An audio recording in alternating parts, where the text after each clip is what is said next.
Hello my YouTube family, Radhe Radhe, good morning. आप सभी कैसे हैं? आशा करती हूँ कि आप सभी बहुत अच्छे होंगे, स्वस्थ होंगे, मस्त होंगे और अपने अपने कामों में व्यस्त होंगे। तो दोस्तों, आप सभी का आज के न्यू ब्लॉग में बहुत बहुत स्वागत है।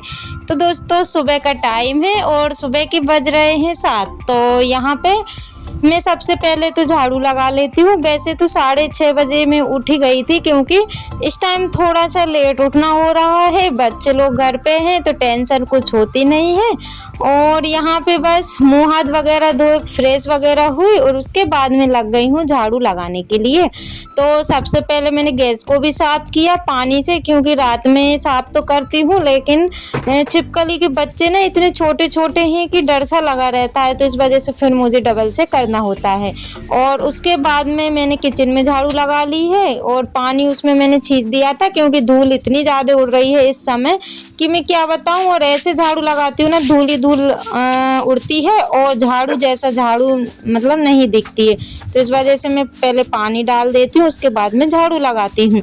और यहाँ पे गाय को बांध दिया गया है तो उसके पास का गोबर उठा लेते हैं और यहाँ भी अच्छे तरीके से झाड़ू लगा देते हैं। तो दोस्तों, आज का ब्लॉग बहुत ही इंटरेस्टिंग होने वाला है, तो प्लीज़ आप सभी ब्लॉग पर कंटिन्यू बने रहिएगा और अपना प्यार और सपोर्ट बनाए रखिएगा। और यहाँ पे ना गोबर अभी कम कर रही है, क्योंकि गर्मी का समय है और गाय को ना अच्छा सा खाने को नहीं मिल पा रहा है, तो जिसके कारण गोबर भी कम कर रही है। तो ज़्यादा तो गंदा नहीं करती है और बारिश के समय में ज़्यादा गंदा हो जाता है यहाँ पे।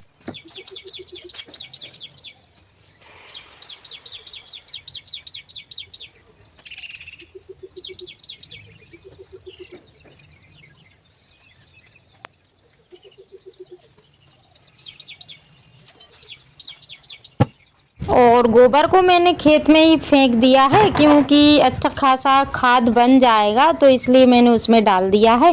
क्योंकि एक जगह भी फेंकते ना तो वो भी खाद ही बनता और ऐसे फेंक रही हूँ वो भी खाद बनता, क्योंकि अभी ट्रैक्टर वगैरह इसमें चलवाएंगे ना तो अच्छे से मिक्स हो जाएगा। तो इस वजह से जगह जगह में इसमें डालती जा रही हूँ। और उसके बाद में लगा लेते हैं बाहर की झाड़ू, और अंदर से लेके बाहर तक सभी दूर झाड़ू लग गई है दोस्तों। और बच्चे लोग अभी सो रहे हैं और इस टाइम का मौसम बहुत अच्छा है, ना तो धूप है और ना ही गर्मी है। अच्छा सा ठंडा ठंडा सा मौसम है, तो काफ़ी अच्छा लगता है सुबह सुबह जब हम बाहर काम करते हैं।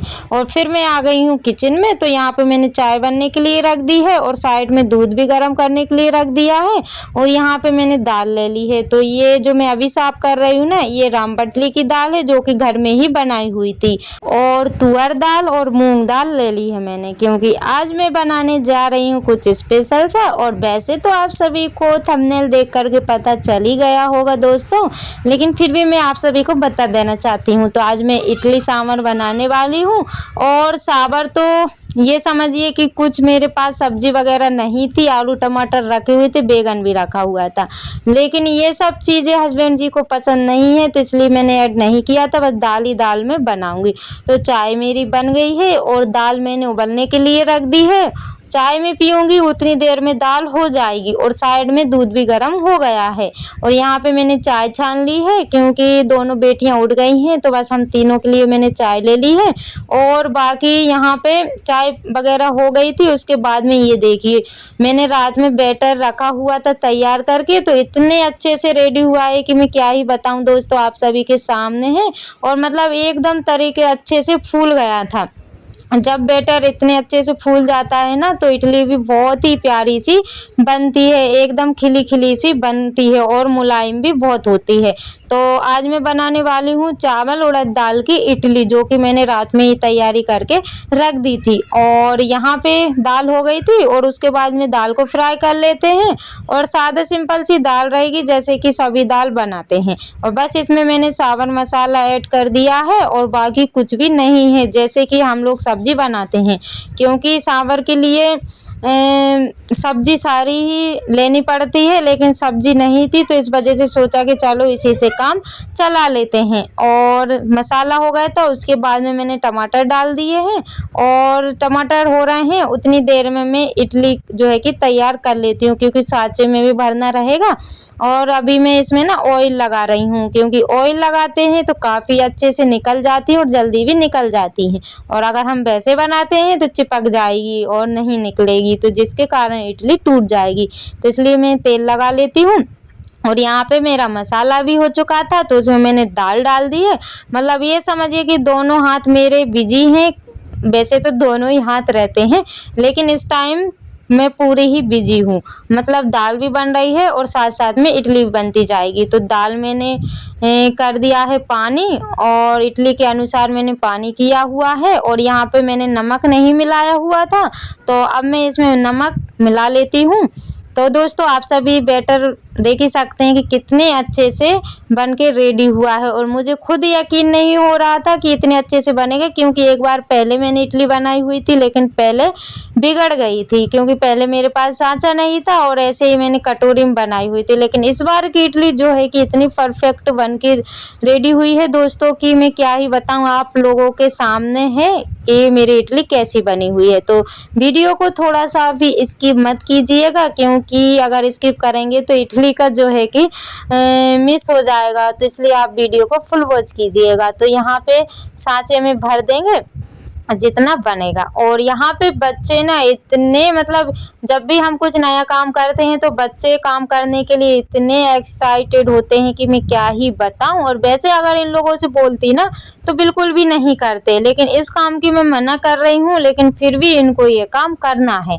तो बड़ी बेटी बोली मम्मी मैं भी भरूंगी, लेकिन उसने एक में तो भरी हुई थी एक सांचे में।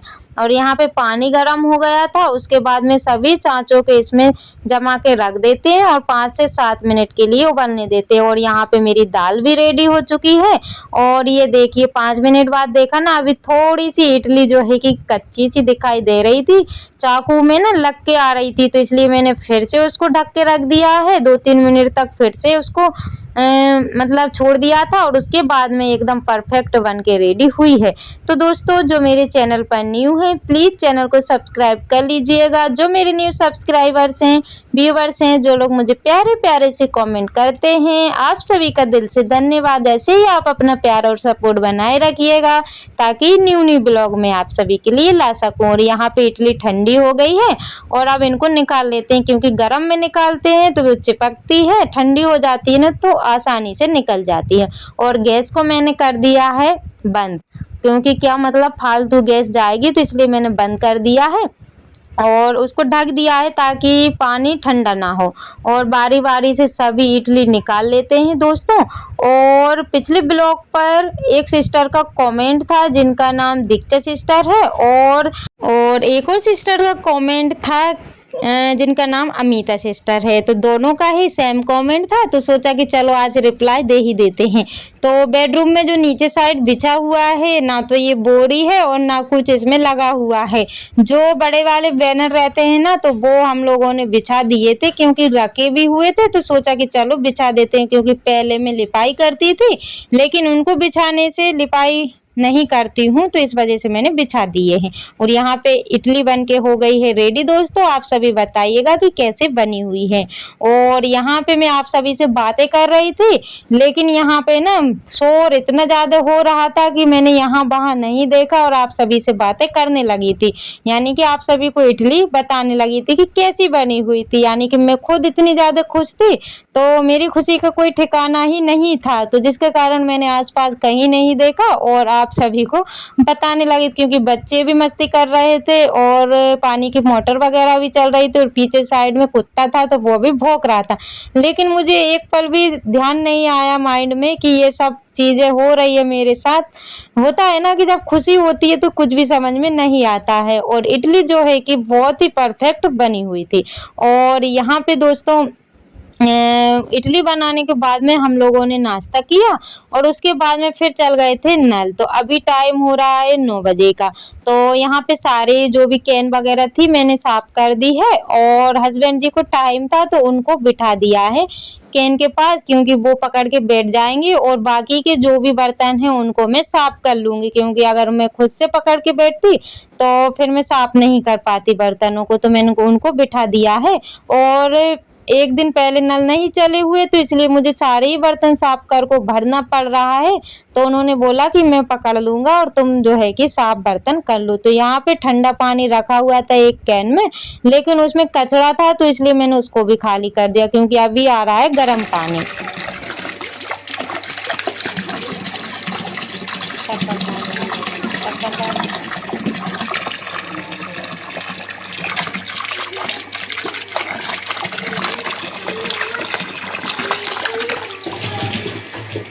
और पानी सारा भर गया था दोस्तों और मैं तो पूरी ही गीली हो गई थी, क्योंकि अभी ना गर्मी थोड़ी कम हो गई है।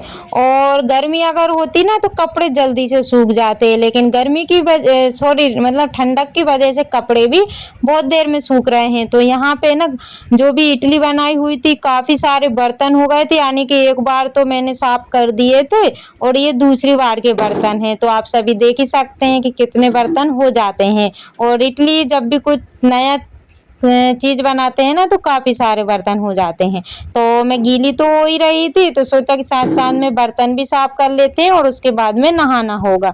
और यहाँ पे मैंने बच्चों से बोल दिया था कि सारे ही बर्तनों को ला दो जहाँ भी गिलास वगैरह रखे हों, क्योंकि होता है ना बच्चे होते हैं तो यहाँ वहाँ कहीं भी पानी पीते हैं और बर्तनों को रख देते हैं। तो बस मैं उनसे बोल रही थी अगर कहीं भी गिलास बर्तन पड़े हों तो वो मुझे ला के दे दो, तो साथ साथ में साफ हो जाएंगे। और यहाँ पे इडली तो बन गई थी, लेकिन उनके सांचे में ना जो बैटर था वो सूख गया था, तो बड़ी मुश्किल से निकला हुआ था। और बर्तन को करने के बाद में फिर मैंने नहा लिया था और नहाने के बाद में एक अच्छा ही मतलब लगता है, मतलब फ्री फ्री सा लग रहा था। और मतलब नहाने से पहले मैंने कपड़े भी धुले हुए थे, बच्चों को भी नहाया हुआ था और बच्चे लोग तो तैयार हो गए थे और पूजा पाठ उन्होंने कर दी थी और बस मैंने कपड़े धोए और उसके बाद में नहाया हुआ था। और क्योंकि मौसम इतना ज़्यादा अच्छा है कि मतलब गर्मी कम है तो इस वजह से सारे ही काम टाइम पे भी हो जाते हैं और अच्छा भी लगता है। और यही काम में मतलब गर्मी में करती ना तो गर्मी बहुत ही ज़्यादा लगती, और वैसे तो गर्मी ज़्यादा पड़ती है तो मैं अंदर ही कपड़े डाल देती हूँ, लेकिन थोड़ा ठंडा मौसम था तो फिर मैंने बाहर ही डाले हुए थे, क्योंकि शाम तक अंदर डालते तो सूखते नहीं और बाहर सूख जाएंगे। तो दोस्तों आज का ब्लॉग आप सभी को कैसा लगा है बताना ना भूलिएगा और छोटा सा प्यारा सा कमेंट करके मुझे ज़रूर बताइएगा, ताकि अगली वीडियो बनाने में मुझे हेल्प मिले। और यहाँ पे बस थोड़े से बाल वगैरह झड़ा लेते हैं, क्योंकि गीले हो रहे हैं ना तो ऐसे झड़ाने से ना सुलझ जाते हैं। तो दोस्तों इसी के साथ ब्लॉग का करते हैं, मिलते हैं कन्नी ब्लॉग के साथ।